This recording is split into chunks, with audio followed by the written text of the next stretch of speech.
En una nueva jornada del bloque de anestesia para profesionales de la salud. Muchas gracias a todos por su entusiasmo y convocatoria cada día en la participación de estas sesiones organizadas en conjunto con la Sociedad Chilena de Medicina Intensiva, la Sociedad de Anestesiología de Chile y también el Ministerio de Salud a través de Hospital Digital. El día de hoy contamos con la presencia del doctor Alejandro Brum, quien es jefe del Departamento de Medicina de la Facultad de Medicina de la Pontificia Universidad Católica, Medicina Intensiva, y también residente de dicho centro. El día de hoy nos va a presentar sobre el manejo ventilatorio del paciente COVID-19 con falla respiratoria. Les recordamos que durante la presentación el chat está disponible para que puedan hacer sus preguntas y al final de la jornada se las vamos a preguntar al doctor Brum para que nos pueda apoyar con algunas respuestas de las temáticas más importantes. Muchas gracias y les adjuntamos además una encuesta de la SOCHIMI para evaluar las jornadas de capacitación. Buenos días a todos. Muchas gracias al Hospital Digital por recibirnos y darnos la oportunidad de hacer esta capacitación a través de este medio y poder llegar a todos ustedes. Hago mi disclosure, yo soy anestesiólogo de formación original, pero después me dediqué a medicina intensiva y en las últimas 20 años ejerzo solo la medicina intensiva, así que tengo una familiaridad con el mundo de la anestesiología, pero no la practico. Y les voy a contar acerca del manejo ventilatorio de los pacientes con falla respiratoria en contexto COVID, desde la perspectiva de intensivos, ¿cierto? Pero tratando de priorizar aquellas estrategias que pensamos que son implementables por personal entrenado, no necesariamente intensivistas, pero que tenga un buen manejo de ventilación mecánica y conceptos de fisiología respiratoria. Yo creo que eso los anestesiólogos pueden alcanzarlo de manera bastante eficaz en un tiempo de preparación relativamente corto. Vamos a conversar acerca de ventilación mecánica protectora, que es el fundamento, es decir, la programación inicial del ventilador mecánico, acerca de las estrategias de PIP, que es un tema bien controversial, ¿cierto? Cómo aproximarse al tema del intercambio gaseoso utilizando PIP. Y luego algunas terapias coadyuvantes que son fundamentales en el manejo de estos pacientes con falla respiratoria, bloqueadores neuromusculares, que ustedes están muy familiarizados con su uso, posición prono y ECMO, que es una terapia más excepcional en el contexto de la pandemia, pero que también es bueno repasar un poco cuáles pueden ser sus indicaciones, contraindicaciones y su contexto. Primero, revisar muy someramente algunos conceptos fisiológicos y fisiopatológicos de los pacientes que tienen falla respiratoria por COVID. Originalmente nos aproximamos a estos pacientes aplicando lo que hemos aprendido en las últimas décadas del manejo del distrés respiratorio. Sin embargo, después de una experiencia inicial en Europa y centros con bastante experiencia, se ha ido asimilando el concepto de que estos pacientes tienen bastantes diferencias con los pacientes habituales que manejamos con distrés respiratorio. De hecho, el distrés respiratorio ya de por sí es muy heterogéneo. Pero los pacientes con COVID en particular tienen un comportamiento que se aleja bastante de los pacientes con distrés respiratorio habitual y eso impacta de alguna manera el manejo ventilatorio más óptimo. Hay distintos fenotipos. También dentro del COVID tenemos pacientes que se presentan de distintas maneras, pero hemos visto que prácticamente 3/4 de los pacientes tienen una presentación que al menos desde el punto de vista respiratorio es bastante similar, homogéneo, y hay más o menos un 25% de pacientes que tienen un comportamiento más atípico. Lo que les estoy mostrando ahí es el fenotipo más habitual de los pacientes con neumonía por COVID. Esto es pacientes que a veces no tienen infiltrados tan extensos, normalmente son infiltrados subpleurales, los que tienen en el caso de este paciente no son tan subpleurales, pero están ahí metidos en la zona de las cisuras. Pero donde ustedes ven en esa imagen que hay una cantidad importante de pulmón que permanece aireado. Las zonas con infiltrados son bastante acotadas, digamos, y no es lo que estamos habitualmente acostumbrados cuando tenemos pacientes con distrés respiratorio y que requieren ventilación mecánica, donde normalmente ya los infiltrados son muy extensos y la aireación del pulmón ha bajado a menos de la mitad, ¿cierto? Capacidad residual funcional normalmente 30-40% de un distrés respiratorio. En este caso, a partir de las imágenes, uno puede ver que la capacidad residual funcional está bastante más preservada, pero eso no concuerda con la oxigenación. Fíjense ese paciente que tiene una PAFI de 95. Este es un paciente, eso sí, que todavía no ha recibido presión positiva, pero aún así llama la atención la discordancia entre la imagen y el intercambio gaseoso. Luego tienen una gráfica ustedes que es un histograma de densidades construido a partir de la imagen de escáner. Y el histograma que ustedes ven, básicamente, para contarlo en breve y no entrar a la parte más técnica, lo que muestra es que la mayoría de de los voxels que componen esa unidad muestran una aireación compatible con un pulmón normal. Son muy pocas las unidades que aparecen como no aireadas o pobremente aireadas, y eso es algo bien llamativo. Y a este fenotipo se le ha empezado a acuñar como fenotipo L, y eso viene del inglés, las siglas Low Elastance, Low VQ, Low Recruitability, pero para llevarlo a nuestro idioma, ¿cierto? Básicamente son pacientes que llamativamente tienen una compliance normal, y eso es algo que no estamos acostumbrados en distrés respiratorio. Normalmente conectamos a los pacientes y la gran mayoría de los pacientes tiene distensibilidades alrededor de 30 ml por centímetro de agua, algunos más leves hasta 40 máximo, y los más graves 20, incluso entre 10 y 20, los pacientes más severos, los que uno piensa en ECMO. En el caso de estos pacientes, llamativamente, como les digo, 3/4 de ellos tienen una distensibilidad normal, alrededor de 50 ml por centímetro de agua. La mayoría, 80% de los pacientes que hacen falla respiratoria son hombres, y las edades son muy variables, desde 30 años, ¿cierto? En general hasta 70 años es donde se concentran más. Tienen entonces esta compliance normal, pero una relación ventilación-perfusión muy baja, ¿de acuerdo? Muy baja, y con una baja reclutabilidad, y esa reclutabilidad se ve viendo con imágenes qué es lo que sucede al elevar la presión de vía aérea, y se ve que las zonas que están no aireadas a presión de vía aérea baja, en general pocas de ellas se abren al elevar la presión de vía aérea, y tampoco hay una respuesta tan espectacular en términos de intercambio gaseoso, y por lo tanto la respuesta a una estrategia PIP alto es relativamente pobre en estos pacientes. Por otro lado, lo que ya les conté, infiltrados y el edema también, en general es escaso, que esa es una característica del distrés respiratorio. ¿Y por qué podemos ver que no tienen gran edema? Porque si el pulmón realmente pesara mucho y tuviera mucha agua, tendería a producir atelectasia en las zonas dependientes, y eso no se ve en general en la mayoría de estos pacientes. Y como decíamos antes, un volumen de gas o capacidad residual funcional cuasi normal. Sin embargo, se ha propuesto que hay otro fenotipo que también tiende a observarse, y se ha observado sobre todo en Italia, de pacientes que sí se parecen mucho más al distrés respiratorio que estamos más habituados. Pacientes como los que ustedes ven ahí, con extensos infiltrados, con un predominio de estos infiltrados hacia la zona dependiente, reflejando que es un pulmón con bastante edema, tiene un gradiente gravitacional. Y vemos en el histograma, ¿cierto?, que hay muchas unidades pulmonares que aparecen como no aireadas, las columnas en rojo, digamos, o pobremente aireadas ahí en rosado o en blanco. Y por lo tanto eso es mucho más habitual del distrés respiratorio. Y estos pacientes también obviamente tienen un intercambio muy comprometido, pero es proporcional a la cantidad de chant que podemos deducir de la imagen.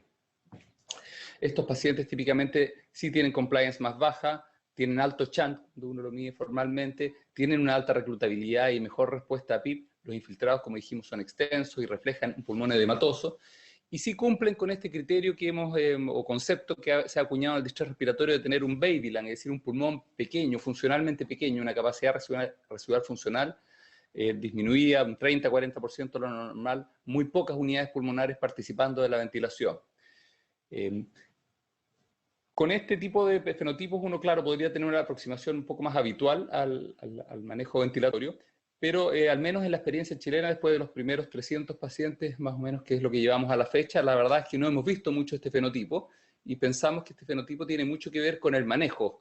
De hecho, muchos autores que coinciden que probablemente esto se debe a pacientes que generaron un daño inducido por su propia ventilación espontánea y que terminaron intubándose tarde, ya sea, ¿cierto?, porque simplemente fueron subvalorados en su severidad o porque se les aplicó ventilación no invasiva, digamos, que parece ser una mala idea en este contexto, y esos pacientes terminan al final más inflamados, ¿cierto? Y cuando uno los termina intubando y conectando a ventilación mecánica, sí tienen este patrón más típico de un distrés respiratorio. Pero como les digo, hasta aquí, y haciendo un manejo ventilatorio más apegado al primer fenotipo, en general hemos visto poca transición hacia este fenotipo llamado H. Así que vamos a trabajar con el concepto de que la mayoría de nuestros pacientes van a tener este primer fenotipo, puede que tengan más o menos infiltrados, pero en general si al intubarlos vemos que la distensibilidad está bastante conservada y es bastante alta la distensibilidad, parecida a la de los pacientes sanos, y son los que ustedes están habituados de ver, por ejemplo, una anestesia general. Entonces probablemente estamos frente al fenotipo más habitual, aquí el fenotipo L. De todas maneras, a pesar, ¿cierto?, de que estos pacientes no cumplan la fisiología que conocemos del distrés respiratorio, sí aplican los conceptos clásicos de ventilación mecánica protectora. Estos conceptos hoy día sabemos que incluso son aplicables a pacientes que van a ser sometidos a anestesia general por unas pocas horas y que tienen riesgo de complicaciones respiratorias, y por lo tanto la idea de utilizar volúmenes corrientes bajos, que no sé si a esta altura podemos hablar de bajos, pero en el rango de 6 a 8 ml por kilo de peso ideal, sigue siendo válido en este cuadro. La verdad es que qué tan estricto ser, pareciera cierto que probablemente no es tan indispensable estar en 6 ml por kilo, porque al tener tan buena distensibilidad en general, el cambio de presión que se genera con volúmenes corrientes bajos es bastante bajo, valga la redundancia, y por lo tanto uno podría ser más flexible y en algunos aproximarse a 8 ml por kilo de peso ideal. Pero de todas maneras en ese rango y en general no acercarse a 10 o mucho menos 12, ciertos volúmenes corrientes que antes utilizamos, sobre todo en la práctica de anestesia, al menos cuando yo me formé hace un par de décadas. Frecuencia respiratoria, en general la vamos a ajustar para evitar que haya una acidosis respiratoria, pero podemos ser relativamente permisivos con las concentraciones de CO2 en general. No vamos a buscar a ultranza normocapnia, en general toleramos una hipercapnia leve mientras ello no produzca una acidosis importante. La mayoría de estos pacientes tienen muy poco o nada de compromiso hemodinámico y por lo tanto lo pueden tolerar. Y la racionalidad aquí es aplicar la menor cantidad de energía sobre el pulmón para contribuir lo menos posible al daño y por lo tanto tolerar un poco más de CO2 a costa de poder tener una ventilación minuto un poco más controlada. Fracciones inspiradas las vamos a ajustar para metas conservadoras de oxigenación. No se trata de que estén saturando 99-100% estos pacientes, eso no debiera ocurrir. Más bien las saturaciones alrededor de 90-93% y las PO2 60-80, incluso las hipoxemias más severas podemos tolerar hasta 55 y sabemos que eso no afecta la homeostasis, sobre todo en pacientes con buena reserva funcional. Y es importante que cuando programemos estos parámetros ventilatorios, y después me voy a referir al PIB, que nos fijemos que la presión meseta, esto es la presión que se produce cuando programamos una pausa inspiratoria y que refleja la presión máxima que estamos aplicando al parénquima pulmonar, esto es cuando se completó el volumen corriente, ingresó y antes de que se abra la válvula exhalatoria, generamos esta pausa, con lo cual las presiones entre el pulmón y el ventilador mecánico se equilibran y por lo tanto el ventilador mecánico nos muestra una presión de pausa que sí corresponde con la presión dentro del pulmón. Esa presión que estamos aplicando máxima al pulmón no debiera pasar los 30 centímetros de agua y ojalá estar debajo de 28, de hecho. Y la presión diferencial, más llamada driving pressure en inglés, que corresponde a la diferencia de presión entre el PIB y la presión meseta, y por lo tanto el cambio cíclico de presión al que sometemos al pulmón en cada respiración, ese no debiera superar los 15 centímetros de agua, ¿cierto? Y ojalá estar más cercano a 12-10 centímetros de agua. Muy importante, parece perorullo, pero el volumen corriente cuando hablamos de 6 a 8 ml por kilo de peso ideal. ¿Qué quiere decir ideal? Que no es por peso, que es por talla. Y por lo tanto muy importante, ¿cierto? O bien tener alguna de estas tablas, las tenemos publicadas, están puestas en los portales en muchas partes, o bien la fórmula que está ahí abajo y muchas de las aplicaciones, ¿cierto?, médicas que podemos bajar en nuestros teléfonos pueden tener estas fórmulas y hacerlo automáticamente. Ingresamos la talla, ¿cierto?, y nos va a dar cuál es el peso ideal y algunas nos van a sugerir para ese peso ideal cuánto es 6 ml por kilo, cuánto es 7, cuánto es 8 ml por kilo. Pero para poder hacer esto obviamente tenemos que medir a nuestros pacientes, fundamental medirlo, ¿cierto? Algo muy simple, muy barato, pero muchas veces no se hace. La estimación a ojo a veces puede tener un error muy importante, de manera que esto es muy importante cuando los pacientes ingresan, ¿cierto? Que con el equipo de enfermería se haga esta medición, poner al paciente en circuito, en posición plana y hacer una medición que no va a ser exacta, pero va a ser mucho más precisa que una estimación visual. Y esta es una curva típica que debiéramos obtener con una programación en volumen control, que es nuestra recomendación para la aproximación inicial de estos pacientes. Es una curva de presión de vía aérea. Ustedes reconocen el paciente está con un cierto nivel de PIB. Vemos una fase inspiratoria donde se alcanza una presión pico y esta es la fase en que está entrando aire, la fase en que hay flujo inspiratorio activo y luego se ve esta meseta que se produce cuando hemos programado una pausa inspiratoria, que afortunadamente la mayoría de los ventiladores, incluso de anestesia hoy día, lo permiten programar. Y esta pausa inspiratoria en general debiera ser entre 0,2 a 0,5 segundos, es suficiente y la mayoría de los monitores nos van a mostrar automáticamente un valor de presión meseta y ese valor es perfectamente creíble y probablemente es más confiable que tratar de hacer una pausa inspiratoria prolongada, que es una función que sí tienen los ventiladores de intensivo, pero que pensamos que no es necesario hacer esa pausa prolongada. Y cuando tenemos esa presión meseta, eso nos permite también sacar esto que llamamos el driving pressure, es decir, el cambio de presión al que estamos sometiendo al pulmón en cada ciclo respiratorio, que es el otro parámetro muy fundamental que nos fijemos. Y esto del driving pressure es tan importante porque tenemos un estudio publicado hace 5 años por el profesor Amato de Brasil, que juntó datos de miles de pacientes, incluidos en distintos estudios randomizados controlados de ventilación, de estrategias ventilatorias en distrés respiratorio, y lo que él concluye ahí, ¿cierto?, es que independiente del volumen corriente que le apliquemos, el driving pressure que se genera, es decir, con el volumen que nosotros programamos, qué diferencia de presión se produce en el ciclo respiratorio, se relaciona muy fuertemente con la mortalidad. Hay una relación independiente, incluso corregido por volumen corriente.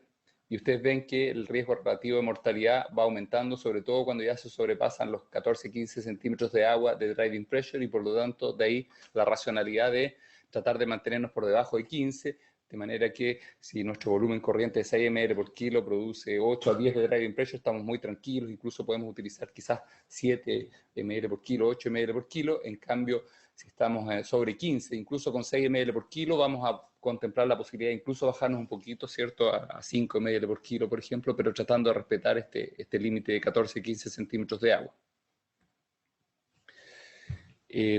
¿Cuál es la programación inicial que estamos recomendando para el manejo de estos pacientes? Y esto está cambiando. Di una charla hace 3 semanas aquí, ¿cierto?, para la sociedad de intensivo, y nuestra estrategia o recomendación era distinta, porque estábamos recomendando el manejo habitual del distrés respiratorio, que era comenzar con una estrategia de PIP agresivo alto.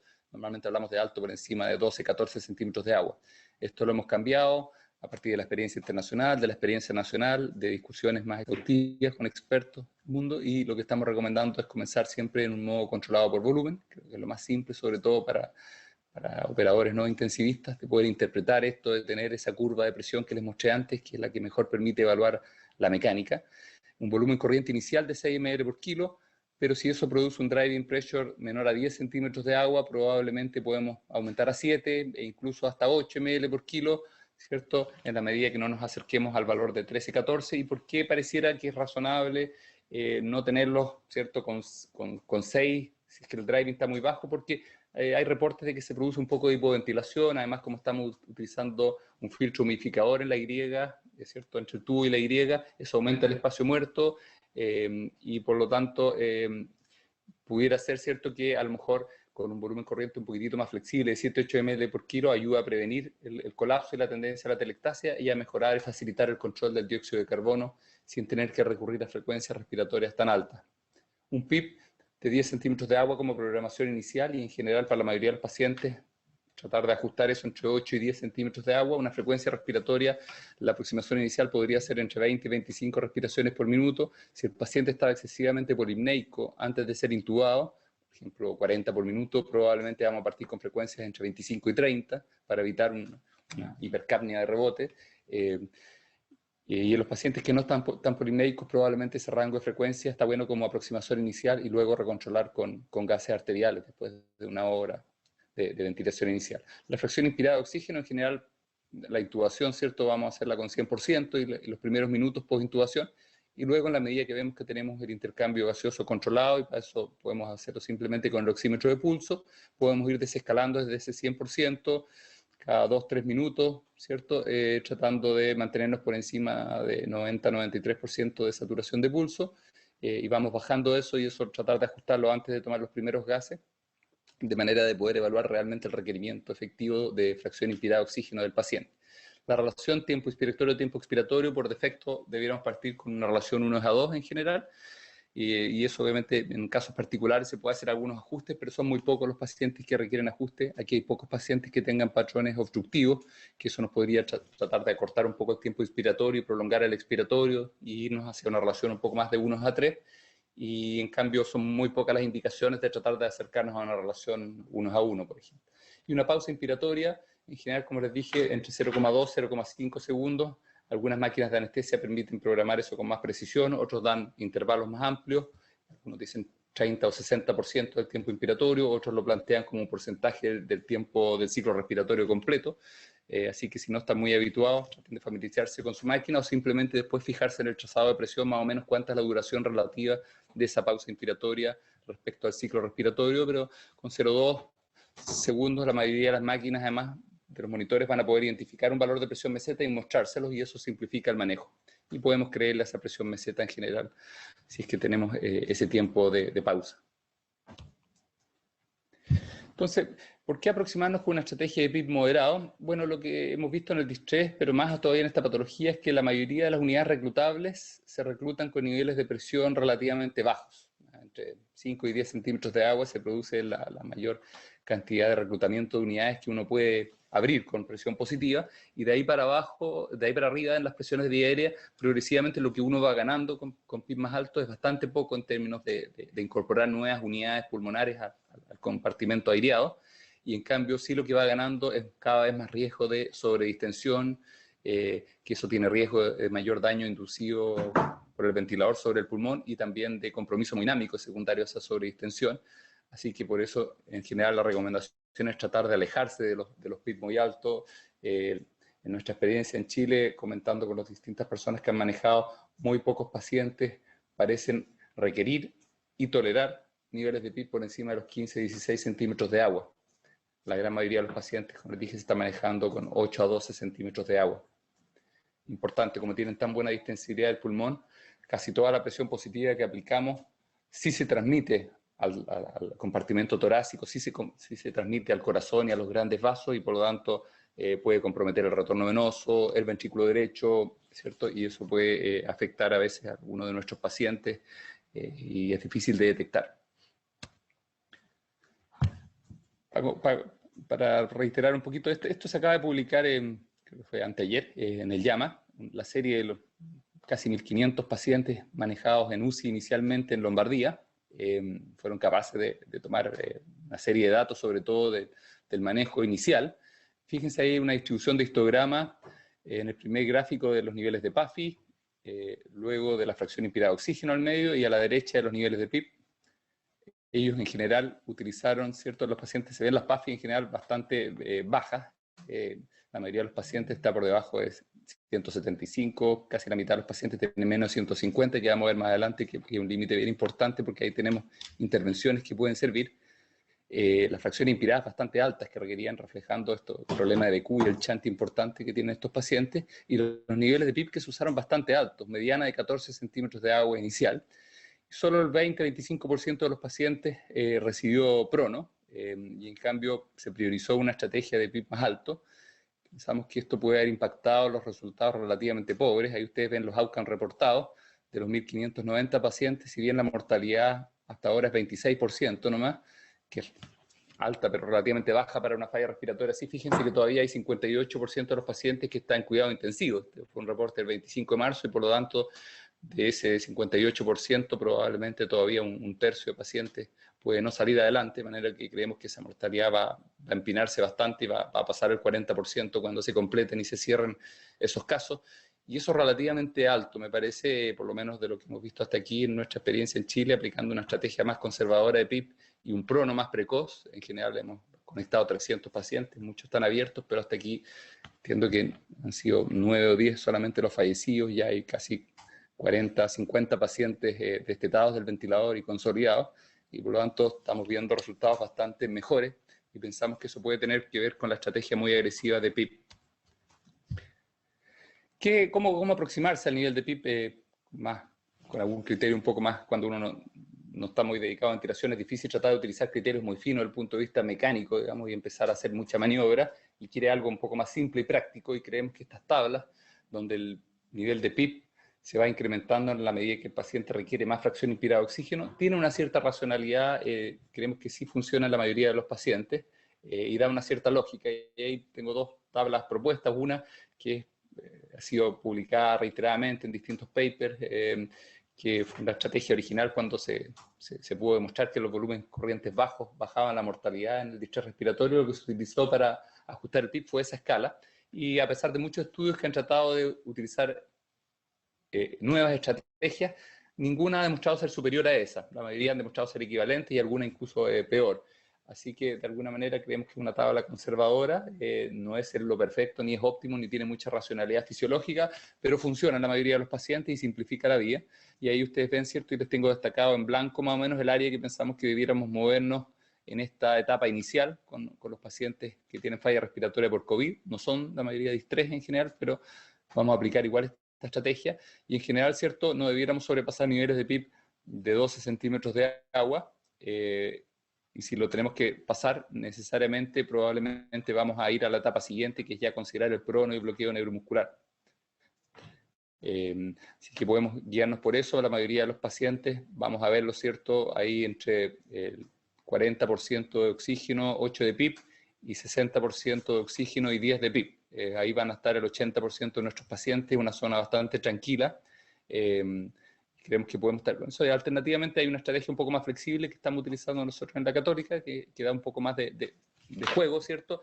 Y por lo tanto decimos ahí, bueno, en una primera etapa, fracciones inspiradas entre 30 y 40%, podemos movernos con PIB entre 6 y 10. Si ya estamos en el rango 40-50, movernos con niveles de PIB entre 8 y 12.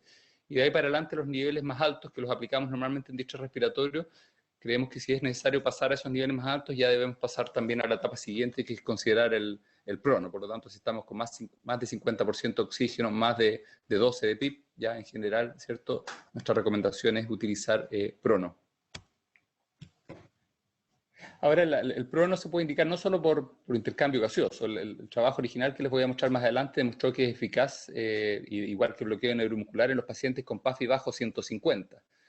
Pero hay pacientes en que uno puede lograr PAFIs mayores, pero utilizando niveles de PIB más agresivos.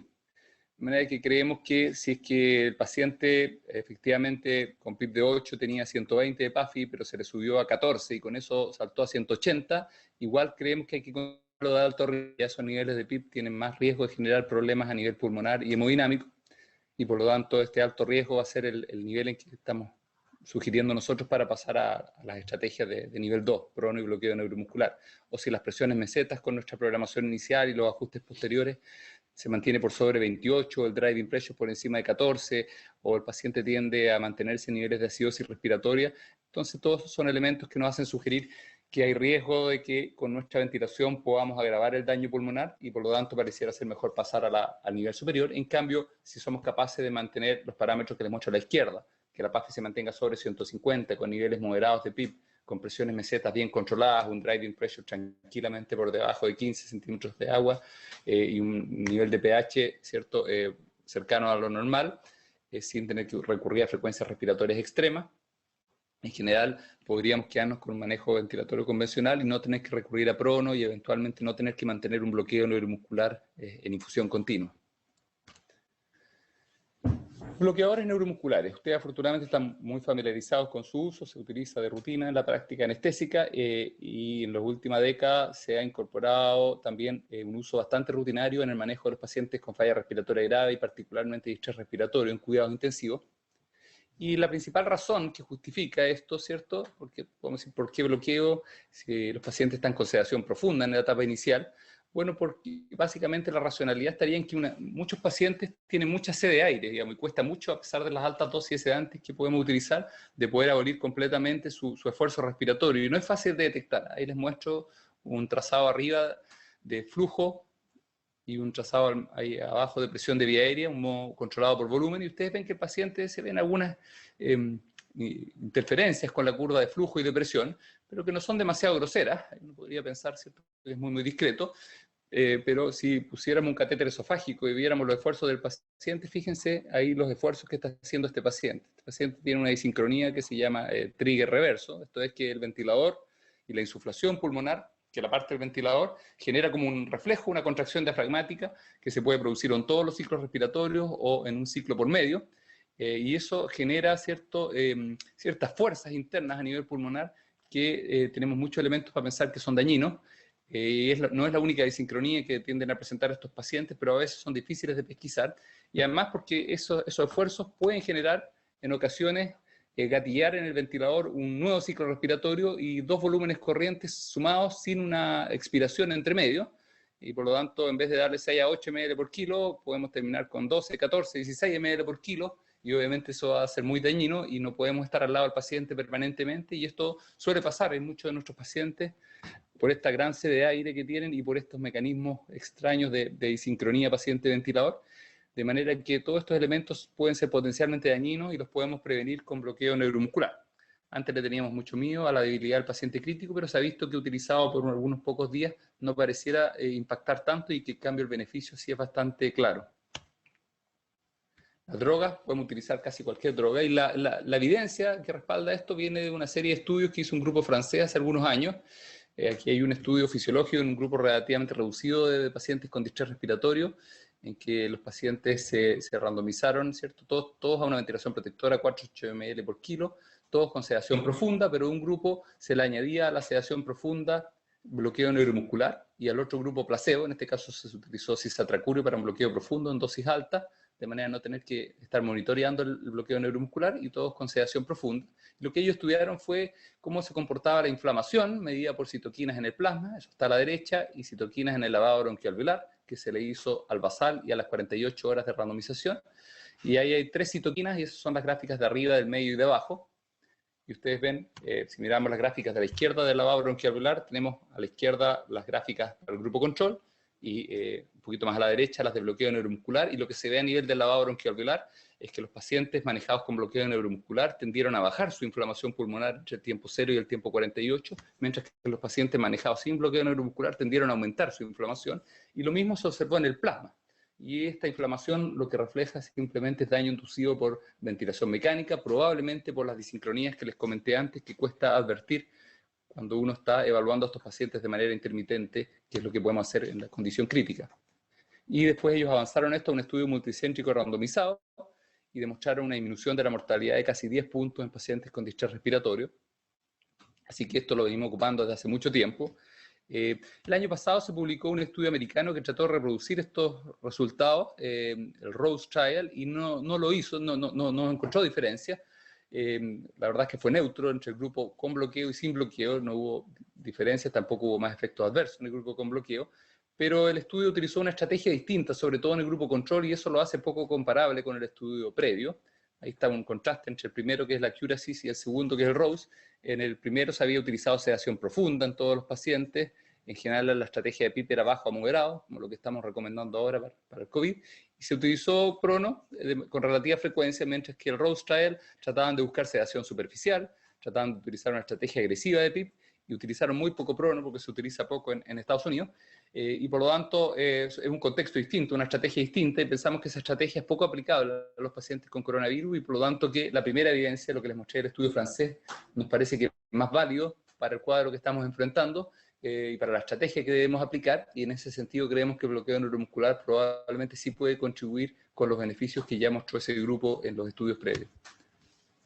Recomendaciones, entonces: evitar la actividad espontánea del paciente, los esfuerzos espontáneos en la fase aguda, y sobre todo en las formas más severas de distrés respiratorio. Lo recomendamos de rutina a los pacientes que tienen PAFI bajo 150 o los que yo les mostré antes, en una opinión más personal, en los que podemos considerar de alto riesgo. Considerar prolongar su uso más allá incluso de las 48 horas, cuando al suspender el bloqueo después de 2 días, ¿cierto?, vemos que reaparecen disincronías y que no las logramos manejar con sedación en dosis razonables. Probablemente es mejor reiniciar el bloqueo neuromuscular, o si el paciente se mantiene con hipoxemia muy profunda a las 48 horas, quizás prolongarlo un poco hasta tener un nivel de intercambio gaseoso un poco más tranquilizador. La otra gran estrategia que tenemos aquí en los pacientes de alto riesgo es el uso de posición prono. Esta es una terapia que se viene utilizando desde hace un par de décadas en cuidado intensivo, que es muy evidente el efecto que tiene sobre la oxigenación. La gran mayoría de los pacientes con falla respiratoria mejora su intercambio gaseoso al ponerlo en prono, pero por mucho tiempo no se pudo demostrar un impacto sobre los desenlaces relevantes, sobre la mortalidad. Afortunadamente ya hace algunos años sí tenemos un estudio que pudo demostrarlo, y porque se utilizó una estrategia de prono que es mucho más racional, y eso tuvo un gran impacto, y por lo tanto ahora es un pilar del manejo. Y en esta pandemia en particular todos los reportes indican que estos pacientes COVID responden aún mejor que los pacientes con distrés respiratorio, y el impacto, y también es nuestra experiencia local con los pacientes que hemos manejado, que el impacto sobre el intercambio gaseoso es radical, digamos, y que en cambio cuando uno trata de volverlos a posición supino en general se vuelve a deteriorar. ¿Cuál es la racionalidad?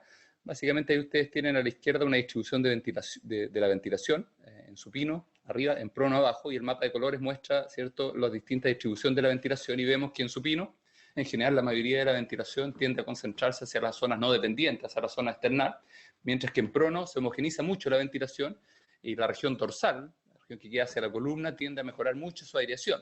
y resulta que esa zona dorsal es la zona más perfundida del pulmón y por lo tanto se logra un mucho mejor acoplamiento de ventilación-perfusión. Y eso es un paciente normal, esa es la distribución de la ventilación en un paciente sujetos sanos. Eso es más marcado todavía en los pacientes con falla respiratoria y con distrés respiratorio. Y por lo tanto el acoplamiento de ventilación-perfusión es mucho mejor en general en prono que en supino, tanto en sujetos sanos y más todavía en sujetos enfermos con neumonía o con distrés respiratorio. Este es un estudio experimental que utiliza trazadores para identificar la distribución de la perfusión y de la ventilación, y ahí lo vemos en estos modelos animales para supino y para prono. Y lo que ustedes ven, ¿cierto?, en supino es que la distribución de la perfusión es fundamentalmente hacia las zonas dorsales, mientras que en prono se hace mucho más homogénea esa distribución de la perfusión y que la distribución de la ventilación es contraria, ¿cierto? En supino se tiende a ir hacia las zonas no dependientes, por lo tanto lejos de la perfusión, mientras que también la ventilación se hace más homogénea en posición prono, por lo tanto el acoplamiento de ventilación-perfusión es mucho mejor en posición prono que en posición supino. Y por otro lado, al distribuirse de manera más homogénea la ventilación, la posibilidad de que se concentre mucha energía de la que estamos aplicando con el ventilador en unas pocas unidades pulmonares es mucho menor en prono que en supino, y si se concentra demasiado esa energía, la posibilidad de producir daño es mayor también, y por lo tanto el prono en ese sentido, al distribuir mejor la fuerza, previene probablemente el daño asociado a la ventilación mecánica. Entonces los mecanismos potencialmente benéficos serían, por un lado, mejorar la oxigenación y sin tener que exponer al paciente más sobredistensión, como sí lo hace una estrategia de PIP agresivo, y por otro lado, prevenir daño inducido por la ventilación mecánica al evitar esta concentración excesiva de la oxigenación. Evidencia dura, este estudio publicado en 2013, pacientes con distrés respiratorio, fueron 460 pacientes que tenían PAFI bajo 150 y que era persistente después de al menos 12 horas de manejo con fracciones inspiradas por encima de 60% y PIP por encima de 5 centímetros de agua. Eran pacientes que si bien se manejaron con una estrategia de PIP relativamente conservadora, los niveles de PAFI igual eran bien bajos, 100 en promedio, estaban con bastante oxígeno, buena parte de ellos ya con bloqueo neuromuscular. Y quiero que encontraron, ahí ven las curvas de sobrevida, a la derecha una diferencia muy, muy impresionante. Fíjense que a 90 días la diferencia, el resto de la estrategia fue igual en todo.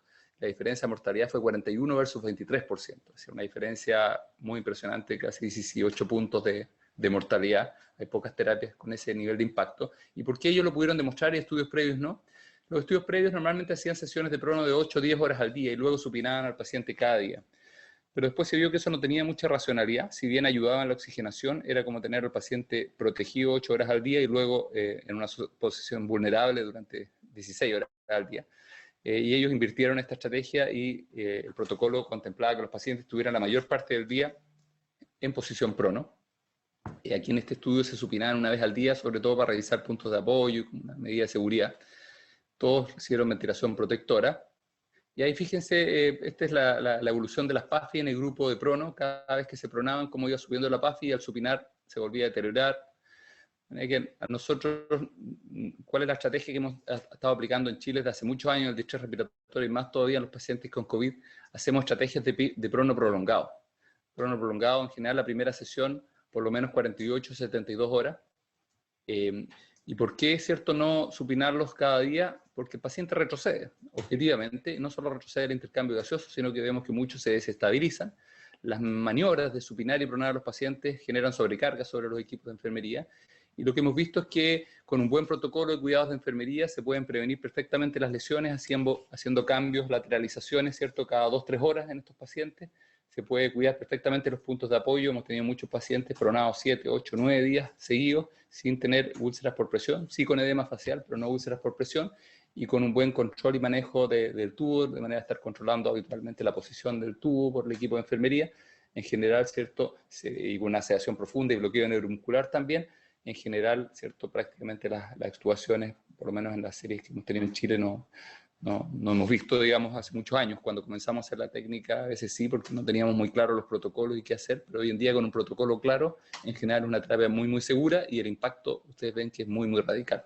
Así que recomendaciones, la experiencia internacional y ahora la nacional, después de 300 casos, es que PRONO ha sido muy, muy favorable, que es una terapia muy costo efectiva. Lamentablemente en muchos países del hemisferio norte se utiliza bastante poco porque simplemente no se han entrenado y a veces prefieren utilizar ECMO, una terapia mucho más costosa, mucho más riesgosa para el paciente y mucho más demandante sobre el equipo de salud y que tiene mucho menos impacto que el PRONO. Y esto puede ser implementado con una capacitación relativamente breve y expedita, pero hay que hacerla, es muy importante.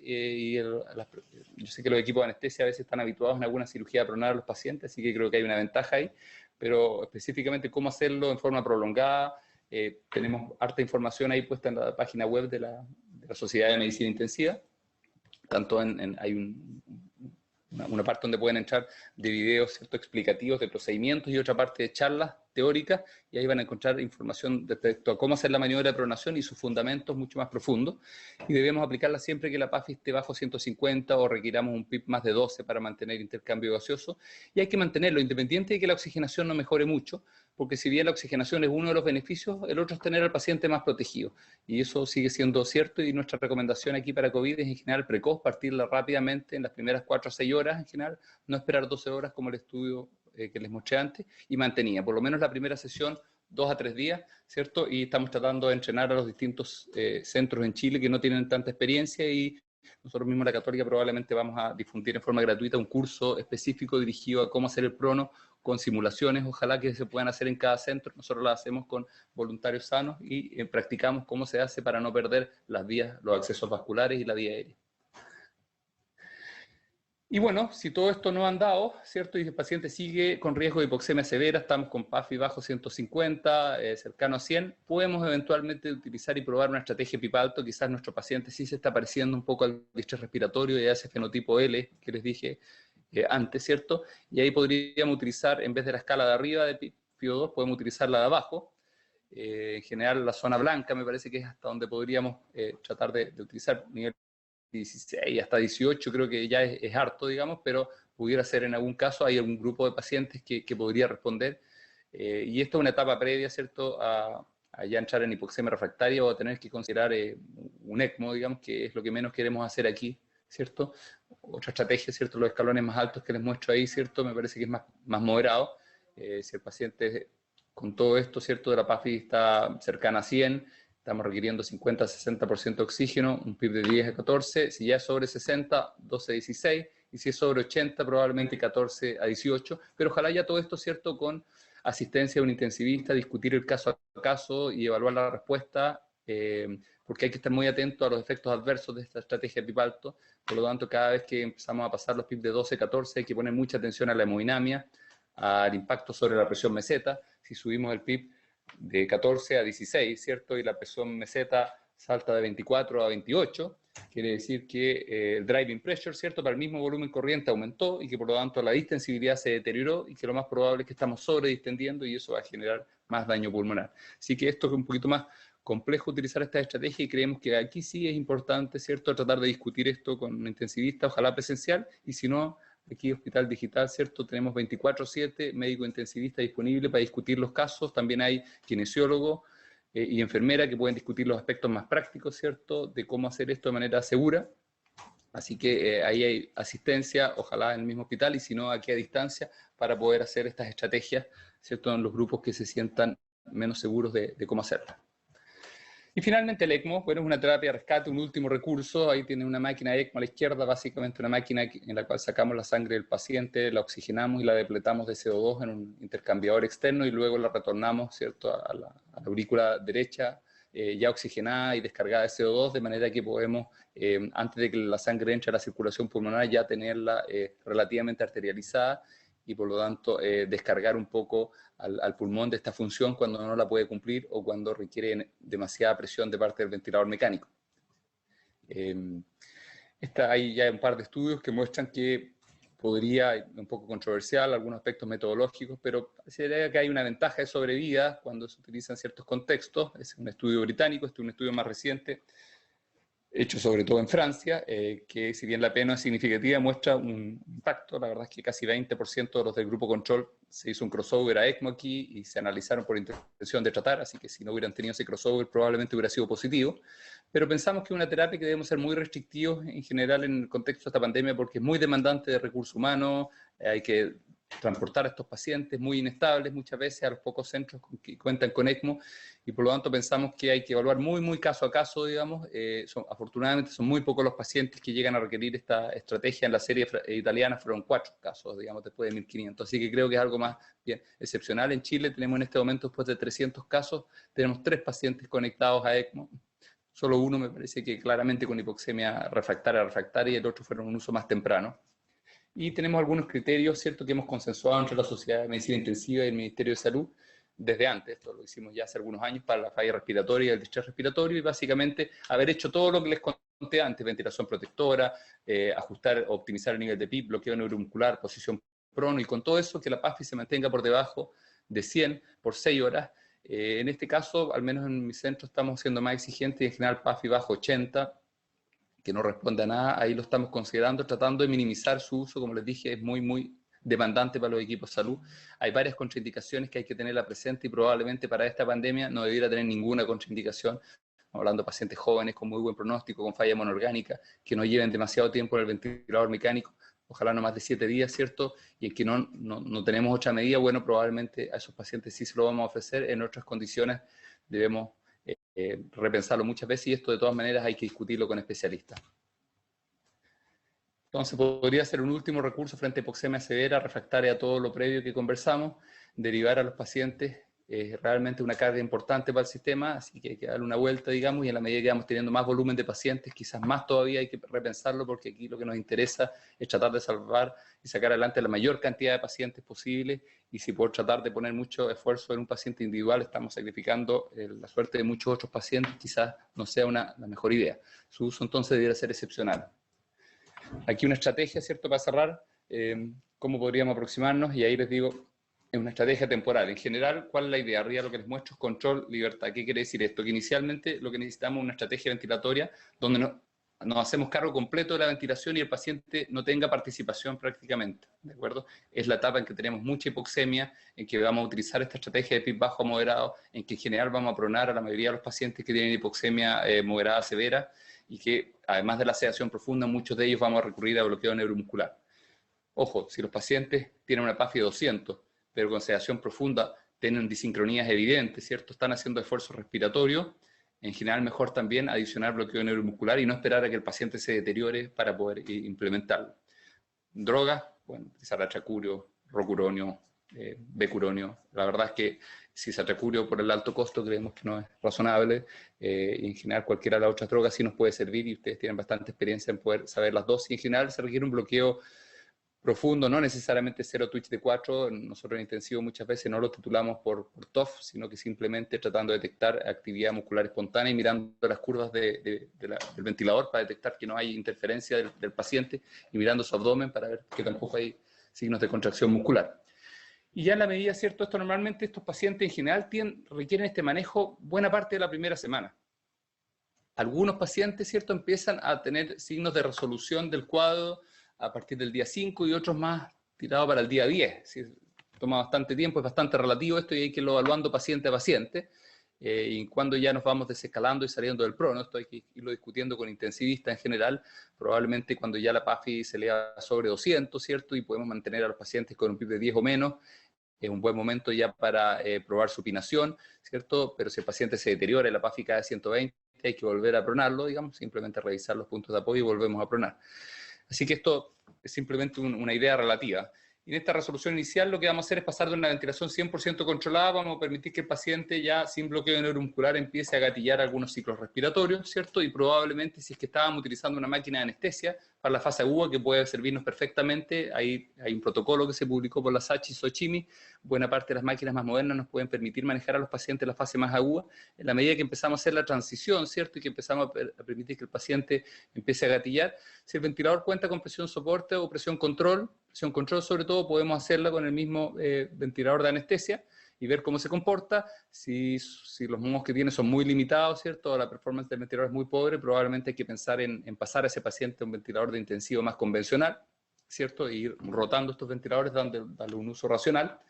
En esta fase entonces de resolución inicial permitimos que el paciente gatille un poco y vemos si es que podemos manejar al paciente sin que tenga mucha disincronía, sino que simplemente gatille el ventilador, pero ojalá bien acoplado al ventilador sin estar luchando contra el ventilador. Y si somos capaces ya, ¿cierto?, de ir bajando los niveles de sedación, empezamos a hacer una transición formal al destete, que normalmente no va a ser en la primera semana, va a ser la segunda semana o hacia fines de la segunda semana, la mayoría de los pacientes, y eso lo podemos hacer con una modalidad de presión soporte. Algunos ventiladores de anestesia lo tienen y funciona bastante bien, muy parecido al ventilador de intensivo, pero si el caso es muy complejo, cuesta mucho ajustarlo, el paciente tiende a agitarse, probablemente también esto hay que hacerlo en ventilador de intensivo. Y en esta etapa ya el intercambio gaseoso está mejor. Normalmente estamos utilizando niveles de PIB más bajos, ¿cierto? Alrededor de 8 centímetros de agua a 10 centímetros de agua. Ya vamos a tener suspendido el bloqueo neuromuscular y vamos tratando de hacer esfuerzos permanentes, recurrentes, por bajar la sedación cada día y tener al paciente lo más despierto posible para tratar de facilitar la salida del ventilador mecánico. Y esto es una fase que sí requiere mucho más experiencia y, como les digo, aquí sí se requiere más asistencia por intensivista o, de hecho, de frentón, ¿cierto?, poner al paciente en cuidado intensivo bajo manejo directo por intensivista. Y el destete igual, la última parte, ¿cierto?, las pruebas de ventilación espontánea requiere un poco más de experiencia. Pensamos, ¿cierto?, en las semanas siguientes ir haciendo una capacitación más profunda para aquellos anestesiólogos y otros profesionales de la salud que se estén acercando a los cuidados intensivos y tengan que participar, para que ojalá también puedan ir involucrándose en estas fases del manejo, colaborando con los intensivistas. Entonces, utilizar una estrategia ventilatoria protectora con volúmenes corrientes de 6 a 8 ml por kilo. Utilizar una estrategia de PIB moderado en la aproximación inicial. Si la PAF está bajo 150 o hay otros criterios de alto riesgo como los que yo les sugerí, considerar bloqueo neuromuscular, por lo menos de rutina las primeras 48 horas, igual que prono, en estos pacientes, ¿cierto? Si los pacientes persisten con PAF bajo 150, evaluar la posibilidad de considerar una estrategia más agresiva de PIB, pero discutido con un intensivista, y la derivación a ECMO en casos muy, muy excepcionales. Muchas gracias.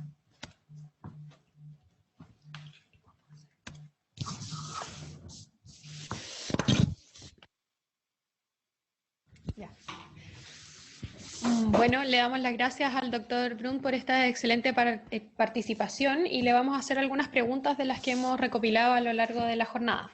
Vamos a partir quizás del inicio al fin de la presentación, quizás en ese orden. Nos preguntan qué criterios usa para decidir intubar, iniciar ventilación mecánica en un paciente. Quizás si nos puede dar alguna recomendación en cuanto a parámetros clínicos, gasométricos, entre otros.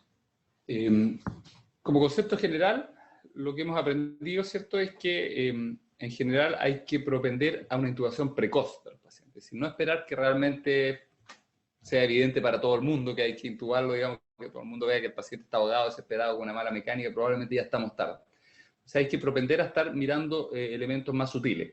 ¿Cuáles son los criterios, básicamente? Uno es un criterio de intercambio gaseoso. En general, en otros contextos, el criterio de intercambio gaseoso quizás no es el más importante, pero aquí en estos pacientes sí hemos visto que es bien importante.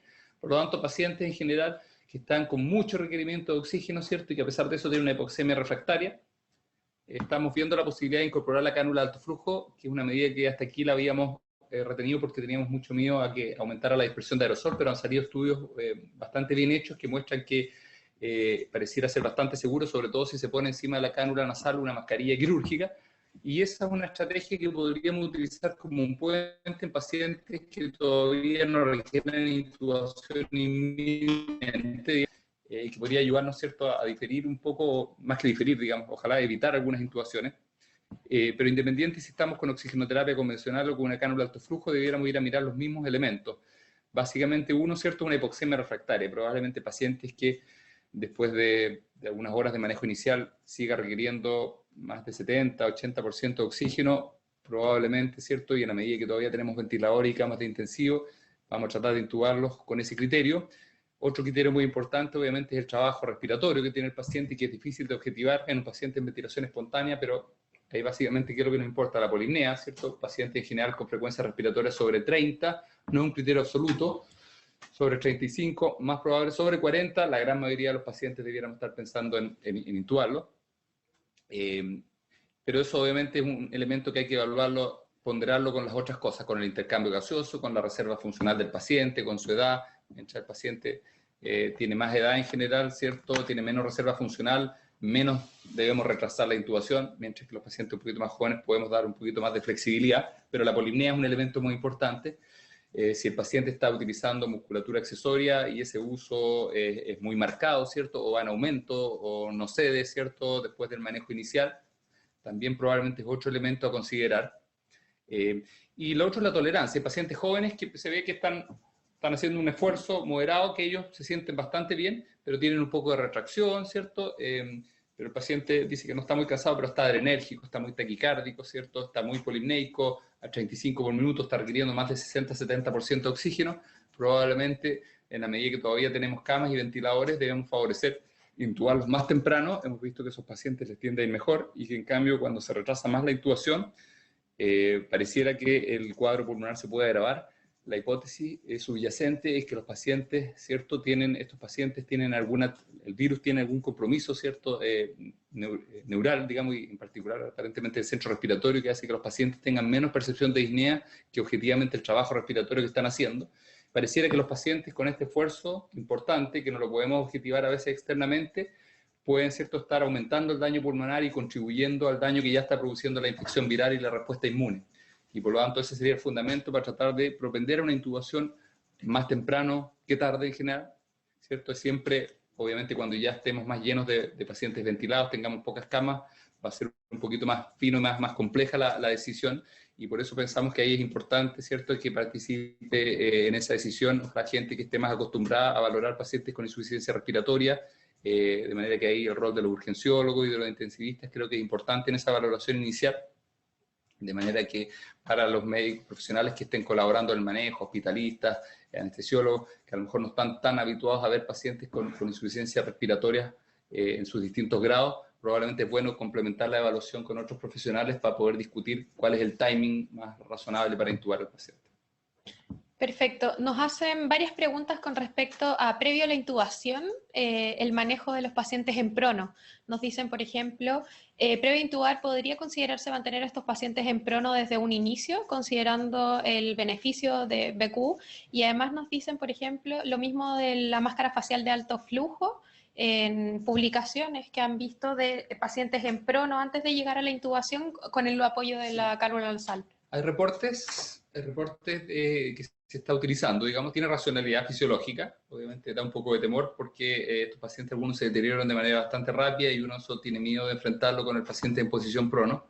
Ahí depende mucho, ¿cierto?, si es que cerca hay personal diestro en manejar la vía aérea y ustedes pueden tener un rol importante, pero efectivamente pareciera que hay un grupo de pacientes en que si uno los maneja de esa manera, en prono, con cánula nasal de alto flujo o con oxígeno convencional y que toleran bien la posición prono, tiene una buena reserva cognitiva, el paciente logra mantenerse tranquilo, pareciera cierto, pero no hay estudios buenos, solo series de reportes de casos, de que un porcentaje importante de esos pacientes puede no progresar y eventualmente evitarse una intubación.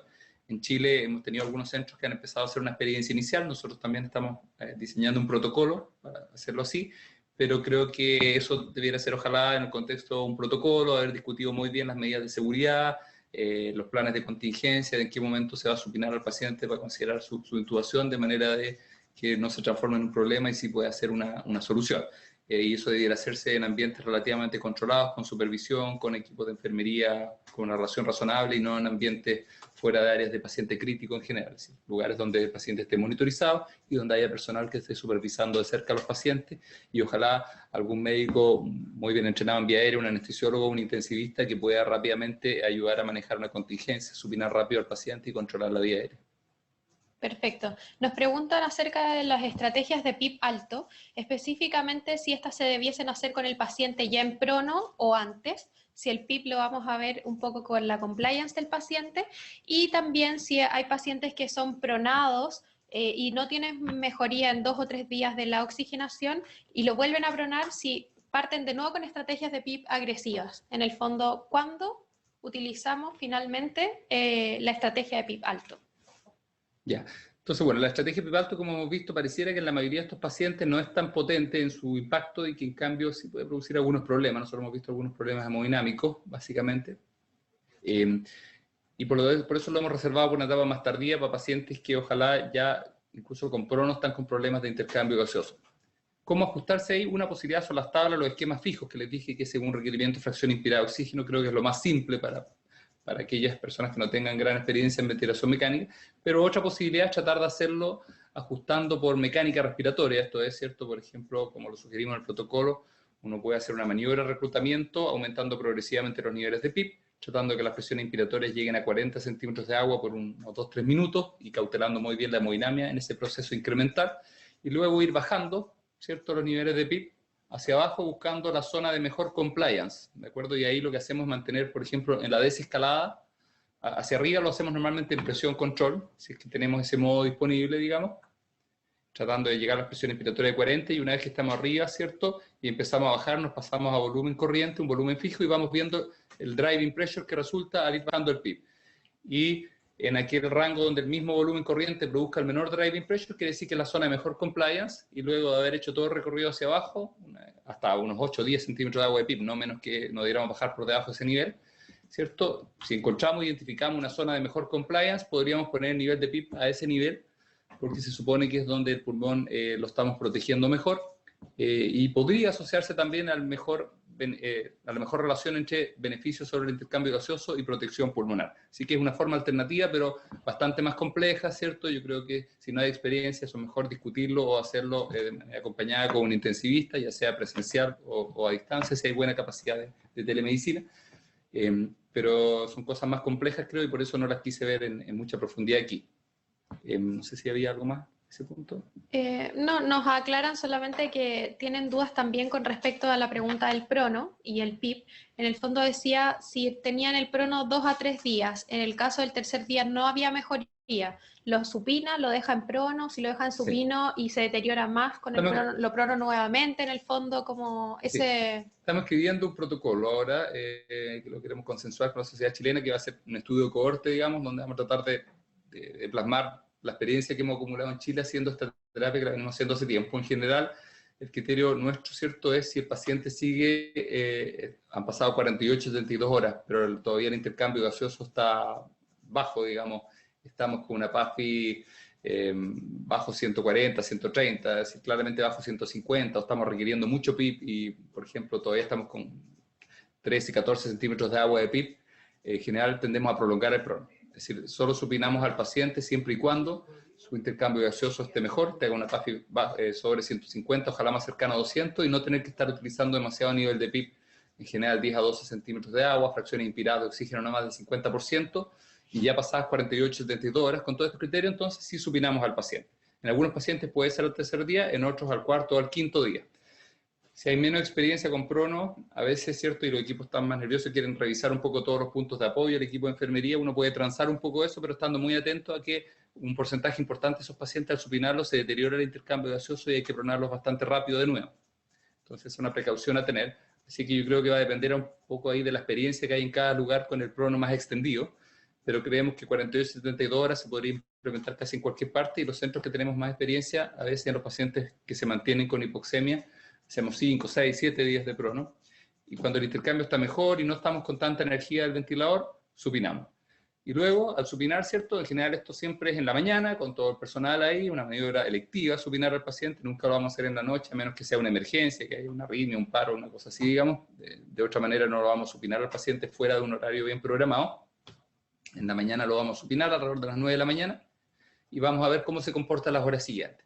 Es normal, casi todos los pacientes van a retroceder el intercambio gaseoso, pero depende cuánto retrocede. Si estábamos con una PAFI de 200 en prono y nos caímos a 110, 120, es un retroceso importante, y probablemente después de unas 2-3 horas, ¿cierto? Máximo 4 horas, ¿cierto? Después que el equipo de enfermería ha revisado los puntos de apoyo, la vía aérea, el tubo, ¿cierto? Todo, vamos a indicar repronar al paciente. En cambio, si el paciente se mantuvo con una PAFI sobre 150, aunque haya bajado de 240 a 180, por ejemplo, pero razonable, podemos mantenernos en supino, siempre y cuando también para hacer eso no hayamos tenido que volver a utilizar niveles de PIB muy altos, ya sea que la PAFI cayó mucho o que tuvimos que elevar el nivel de PIB demasiado durante el supino e irnos a 14, 15 centímetros de agua. Si eso pasó, preferimos también volver a hacer un segundo ciclo de prono, ese segundo ciclo en general para no recargar a los equipos por lo menos unas 48 horas, ¿cierto? Para no estar haciendo eso todos los días, porque igual demanda, se necesitan unos 5 operadores para hacer la maniobra, así que hay que hacerla de manera más o menos programada.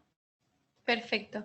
Y pensando que estamos con un público, en la mayoría anestesistas, nos preguntan harto sobre la recomendación de protocolo de sedación y el bloqueo neuromuscular, si pudiese dar algunos tips particulares de eso. Va a haber una charla de manejo general en que se van a tocar algunos de estos aspectos de sedación. En general, como les digo, en la etapa aguda, los pacientes, sedación profunda es lo que buscamos. eso lo hacemos en general en base a hipnóticos y opioides. Usamos fentanil en general.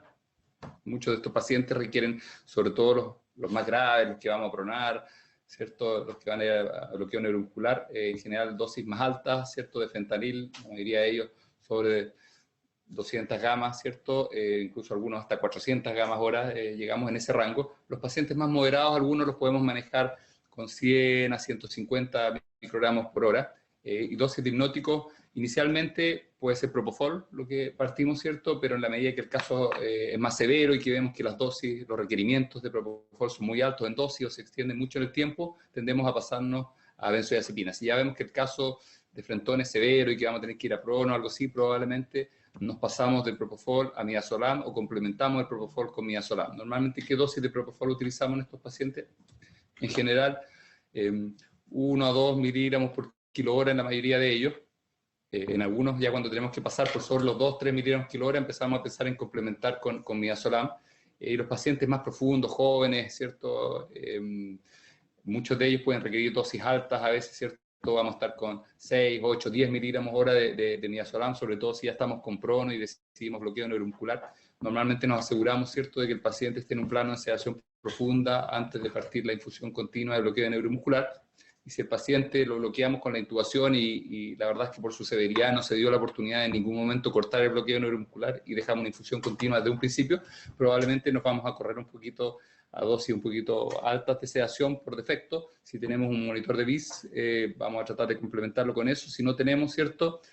A veces superficializar un poquito el bloqueo transitoriamente y ver si es que reaparecen movimientos del paciente, y también la respuesta adrenérgica a los cambios de posición también nos orienta a ver si es que el paciente está en un plano de sedación profunda. En general, awareness está muy poco descrito en el contexto de pacientes críticos, en general no es algo que se vea. Awareness quiere decir que el paciente tenga recuerdo, ¿cierto?, de cosas habiendo estado con bloqueo neuromuscular. En general, los estudios de seguimiento muestran que esto prácticamente no se da, digamos, o está confundido quizás en todo el estrés postraumático de los pacientes, de la experiencia de paciente crítico. Así que no pareciera ser un gran problema, pero obviamente eso no quita que tenemos que poner atención a que no nos pase que el paciente esté con una sedación muy superficial al momento de mantenerlo en bloqueo. Perfecto, doctor. Le queremos agradecer su participación el día de hoy. 158 alcanzamos el día de hoy, así que les agradecemos a todos por su participación. La verdad es que tenemos anestesiólogos de Angaroa, tenemos kinesiólogos de la región del Ñuble, anestesistas en su mayoría desde Los Ángeles, del Oscar, de la Dávila, no solamente en la región metropolitana, sino que a todos lados, así que estamos muy agradecidos por su importante convocatoria. Los invitamos a seguir participando. Mañana, el lunes, tenemos una próxima jornada, así que con la doctora Magdalena Vera, manejo general. Ahí vamos a hablar de Exacto. varios aspectos que no hablamos aquí. Y lo otro quería decirles, si hay interés y todo, y ustedes nos escriben, hay motivación, y como todavía vemos que probablemente el involucramiento de ustedes no va a ser tan rápido y hay tiempo para seguir capacitándose, eventualmente podemos hacer una nueva serie, profundizando en algunos temas, ¿cierto?, en la semana siguiente. Así que ahí escríbanos si ustedes ven que hay interés.